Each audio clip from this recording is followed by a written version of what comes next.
Assalamualaikum warahmatullahi wabarakatuh. Selamat sore, Waalaikumsalam. salam sejahtera, salam sehat untuk kita semua. Perkuliahan atau pertemuan kedua ini kita sudah akan masuk ke diskusi kelompok. Dan yang akan maju adalah kelompok 1. Pembahasan pada bab 2 yaitu risiko dan tingkat pengembalian. Adapun pokok bahasan pada bab 2 ini yaitu pengembalian investasi, risiko berdiri sendiri atau tunggal, risiko dalam konteks portofolio, menghitung koefisien beta, hubungan antara risiko dan tingkat pengembalian, dan beberapa kekhawatiran tentang beta dan CAM. Pengembalian investasi, pengembalian historis atau perspektif, dan pengembalian dapat dinyatakan dalam dua, yaitu istilah dolar dan istilah persentase. Investasi dengan sebagian besar investasi individu ataupun bisnis menghabiskan uang kembali menyediakan investor dengan cara yang nyaman untuk mengekspresikan kinerja keuangan investasi. Nah, ilustrasi, misalkan Anda membeli 10 lembar saham seharga $1.000. Saham itu tidak membayar dividen, tetapi pada akhir 1 tahun, Anda menjual saham tersebut seharga $1.100. Berapakah laba atas investasi $1.000 tersebut?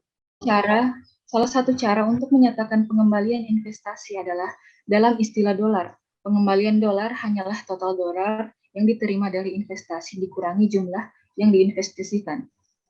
Seperti yang dapat kita lihat, yaitu pengembalian dolar sebesar $1.100 dikurangi jumlah dolar yang diterima, yaitu $1.000. Jadi jumlah yang diinvestasikan adalah sebesar $100. Jika pada akhir tahun Anda menjual saham Anda seharga $900, pengembalian dolar akan menjadi kurang lebih $100. Solusi untuk masalah skala dan waktu adalah dengan menyatakan hasil investasi sebagai tingkat pengembalian. Risiko berdiri sendiri. Risiko didefinisikan secara harfiah sebagai bahaya atau A hazards, hambatan atau A peril, lawan dari aman atau security atau safety, mengarah ke rugi atau molor atau injury. Risiko mengacu pada kemungkinan bahwa beberapa peristiwa yang tidak menguntungkan terjadi. Dalam investasi risiko didefinisikan sebagai kemungkinan bahwa perolehan return lebih kecil daripada return harapan. Semakin besar kemungkinan bahwa return lebih rendah atau negatif, maka investasi lebih berisiko. Risiko suatu aset dapat dianalisis dengan dua cara, yaitu yang pertama, atas dasar yang berdiri sendiri atau stand-alone risk, di mana aset tersebut dianggap terpisah, dan berdasarkan portfolio atau portfolio risk, di mana aset tersebut disimpan sebagai salah satu dari sejumlah aset di sebuah portofolio.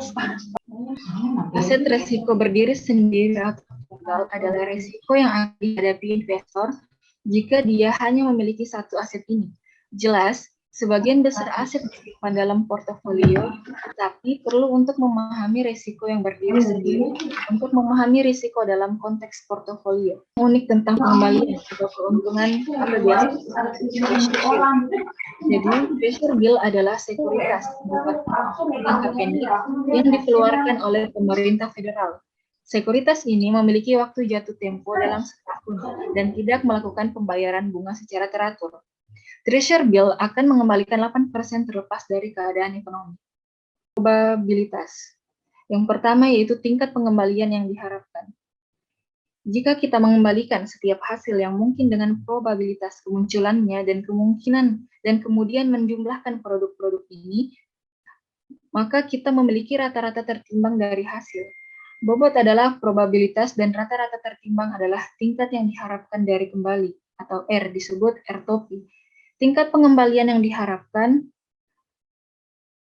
dapat ditunjukkan pada tabel 2.2 menjadi 15%. Risiko yang berdiri sendiri atau standar deviasi. Semakin ketat distribusi probabilitas pengembalian masa depan yang diharapkan, maka semakin kecil risiko investasi yang diberikan. Setiap ukuran risiko harus memiliki nilai yang pasti. Kita memerlukan ukuran ketatnya distribusi probabilitas. Salah satu ukurannya yaitu simpangan baku atau simbol kurang diucapkan sigma. Semakin kecil standar deviasi, maka semakin ketat distribusi probabilitas, dan karenanya semakin kecil resiko saham tersebut. berdiri sendiri atau koefisien variasi.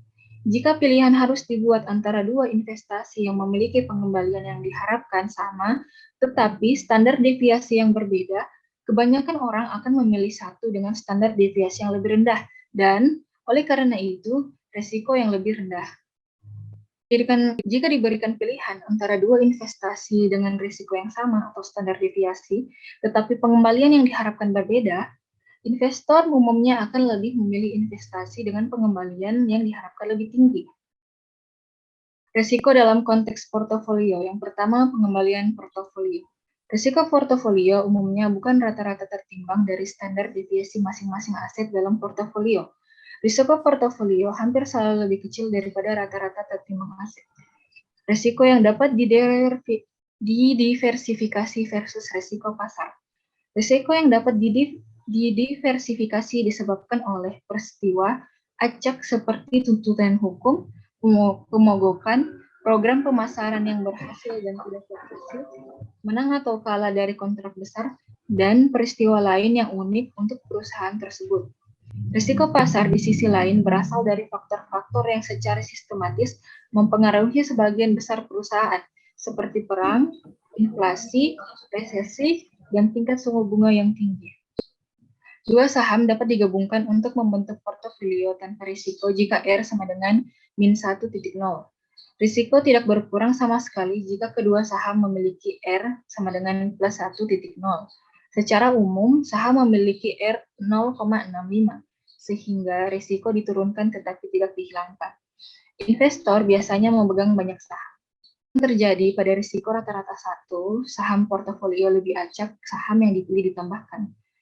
Maka akan menurun karena stok yang ditambahkan tidak akan berkorelasi sempurna, tetapi akan tetap relatif konstan. Risiko pasar adalah bagian dari risiko keamanan yang berdiri sendiri yang tidak bisa dihilangkan dari diversifikasi. Spesifik perusahaan atau dapat didiversifikasi risiko adalah bagian dari risiko keamanan yang berdiri sendiri yang bisa dihilangkan dengan diversifikasi. Konsep beta. Risiko yang relevan dari suatu saham individu, yang disebut koefisien beta, didefinisikan di bawah CAM atau Capital Asset Pricing Models sebagai jumlah risiko yang disumbangkan saham ke portofolio pasar. Hitung koefisien beta. Yang pertama yaitu dampak inflasi, dan yang kedua yaitu perubahan koefisien beta saham.